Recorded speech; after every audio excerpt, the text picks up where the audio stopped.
Good morning. আজকে দুপুরের menu হচ্ছে, আজকে আমার নাতিকে আমি খেতে দিয়েছি দুপুরবেলায়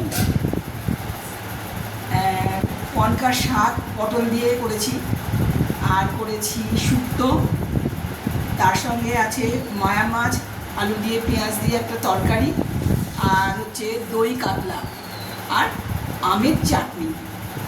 এই আজকে দুপুরের মেনু। নাতি আগে খেতে বসেছে, এখন দাদু খেতে বসেনি, তো এখন নাতি খাওয়াটাই দেখান। আর খাও, তুমি খাও, এরকম বন্ধুদেরকে বলো, বলো আমি খাচ্ছি, বলো আমি খাচ্ছি। না, আমার দিদা রান্না করেছে, আমি খাচ্ছি। আমার যে রান্না করেছে আমি খাচ্ছি। তোমরা ভালো থেকো, বলো তোমরা ভালো থেকো। আমিও ভালো আছি। আমিও ভালো আছি। যে যেখানে থাকো, যে যেখানে থাকো তোমরা আমাদেরকে লাইক করো, তোমরা আমাদেরকে লাইক করো, কমেন্ট করো,